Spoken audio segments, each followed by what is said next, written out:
পুরো আরব ওয়ার্ল্ডে ওনার চেয়ে পাওয়ারফুল ওমেন আর নাই। তারা বাংলাদেশের থেকে 725 জন সোলজার নেবে। একজন সোলজারের স্টার্টিং স্যালারি 2.5-3 লাখের মতো। এখন বোধহয় $37 মিলিয়ন আছে। কালকে বা এই সপ্তাহের মধ্যে পুরো টাকাটা পে অফ করা হবে। এটা বাইরে ফল আউট চাচ্ছে না। এটা খুবই ক্লোজ ডোর একটা ইভেন্ট। যে আগে ডিগনিটারিদের সাথে প্রফেসর ইউনূসের একটা মিটিংয়ের সাইড লাইনে একটা মিটিং হয়েছে, যেটা এই সামিটের সাইড লাইনে। ওইখানে উনি কাতারি যারা ডেভেলপমেন্ট, যারা সিনিয়র অফিসিয়াল আছেন, মিনিস্টার আছেন, কাতারের টপ ডিগনিটারি যারা আছেন তাদের সাথে কথা হচ্ছে। এবং বিদেশের থেকে অনেকে আসছেন, অনেকে মিনিস্টার আসছেন, যারা ডিগনিটারি এখানে আসেন তাদের সাথে ওনার একটা প্রথম দিকে একটা মিটিং হয়ে গেছে, যেটা ছবি আপনারা দেখেছেন যে আমরা শেয়ার করেছি।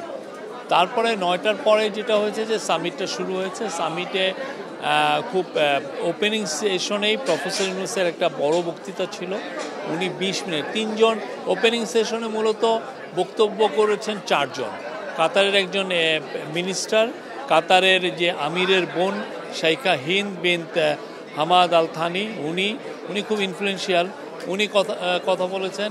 উনি কাতার ফাউন্ডেশনের প্রধান, তো উনি কথা বলছেন। আর বাইরের থেকে কথা বলেছেন আমাদের chief adviser professor Mohammad Yunus, এবং আপনি জানেন ব্রিটিশ অ্যাক্টর, খুব নামকরা অভিনেতা ইদ্রিস আলবা।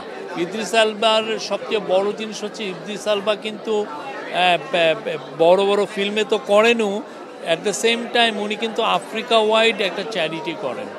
এই চ্যারিটিটা খুব নামকরা একটা চ্যারিটি। তো ইদ্রিস আলবার সাথে একটা কোশ্চেন অ্যান্সার সেশন হয়েছে। আর প্রফেসর ইউনূস 20 মিনিটের একটা বক্তব্য দিয়েছেন। ওনার বক্তব্যর মূল বিষয়বস্তু ছিল যে কিভাবে মাইক্রো ক্রেডিট এবং সোশ্যাল বিজনেস কিভাবে মানুষের জীবনকে ট্রান্সফর্ম করে, সেটা বাংলাদেশেই হোক আমেরিকাই হোক, এই পুরো বিষয়টা উনি তুলে ধরেছেন। এবং এটা কিভাবে মানুষকে হোপ যোগায়, এই জিনিসটা। এবং উনি এটাকে আরও যাতে মানুষ যাতে এটা দোরগোড়ায় যাতে পৌঁছে যায়, পৃথিবীতে যাতে সোশ্যাল বিজনেস আরও আমরা শুরু করতে পারি।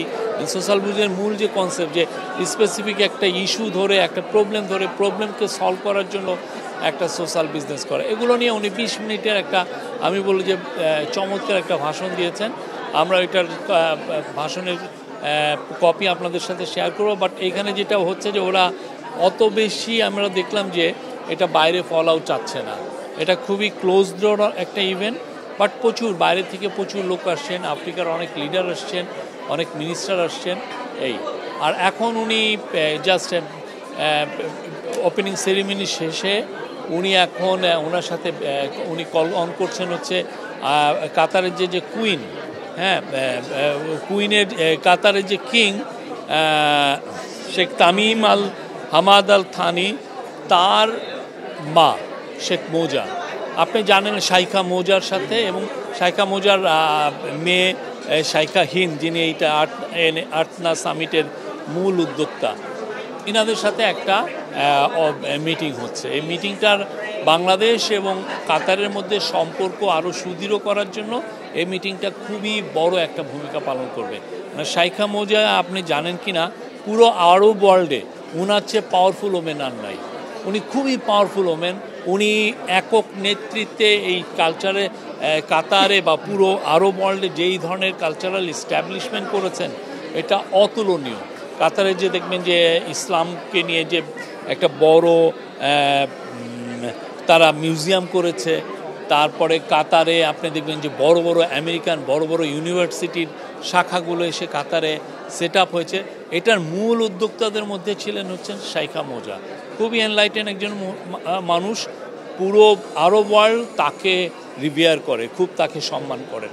তো আজকের এই মিটিংটা আমরা মনে করছি যে কাতার আর বাংলাদেশের মধ্যে যে দ্বিপাক্ষিক যে ইস্যুগুলো আছে, যেগুলো নিয়ে আমরা বলছি, সেটা নিয়ে আমরা অনেক আরও এটা উত্তরোত্তর আরও সামনের দিকে আরও আমাদের বৃদ্ধি পাবে, এবং এটা আমি মনে করব যে আমাদের সুদৃঢ় হবে আমাদের এই মিটিংটা খুব ইম্পর্টেন্ট ছিল।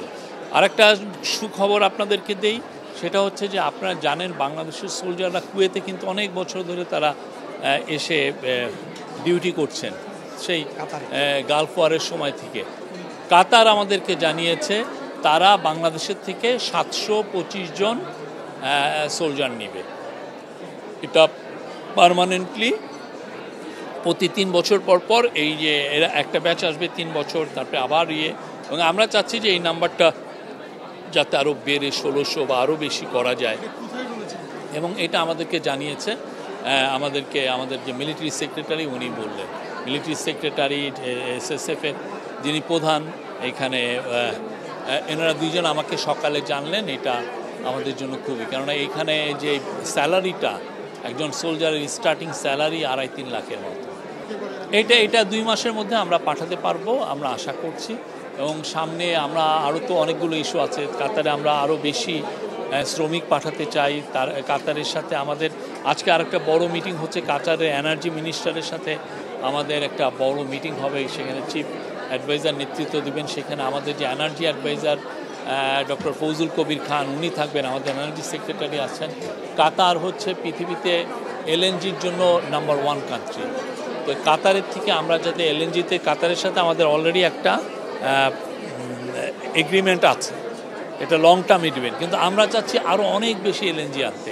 কেন আমরা আনতে চাচ্ছি? বিকজ প্রচুর বিদেশি ইনভেস্টর আমাদেরকে জানাচ্ছে যে তারা বাংলাদেশে ইনভেস্ট করতে চায়। এবং আপনি এনার্জি মিনিস্টার অ্যাডভাইজার আমাকে নিজে বলেছেন যে 600 দেশি কোম্পানি, 600 যারা বাংলাদেশে অলরেডি আছে দেশি এবং মাল্টিনেশনাল, তারাই অলরেডি নতুন গ্যাস পাওয়ার লাইন ধরেছে। তো আমাদেরকে তো এদেরকে গ্যাসটাকে সরবরাহ করতে পারবে।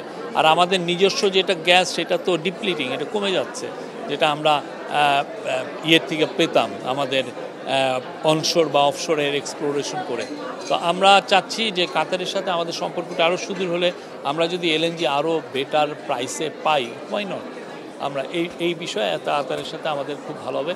কাতারের কাছে আপনি জানেন পতিত স্বৈরাচার প্রচুর টাকা রেখে গেছিলেন, কয়েকশো মিলিয়ন ডলার কাতারের দেনা তারা দেননি। এবং এতে যেটা হচ্ছে যে কাতারের সাথে এক ধরনের দূরত্ব তৈরি হওয়ার সম্ভাবনা দেখা গিয়েছিল। আমাদের গভর্নমেন্ট এসে পুরো টাকাটা দেওয়ার আমরা মুভ নিয়েছি। এখন বোধহয় 37 মিলিয়ন ডলার আছে। কালকে বা এই সপ্তাহের মধ্যে পুরো টাকাটা পে অফ করা হবে। সংবাদ, ফিচার ও অনুষ্ঠানের জন্য ভিজিট করুন সংবাদ প্রকাশের ওয়েবসাইট এবং যুক্ত থাকুন ফেসবুক পেজ ও ইউটিউব চ্যানেলের সঙ্গে।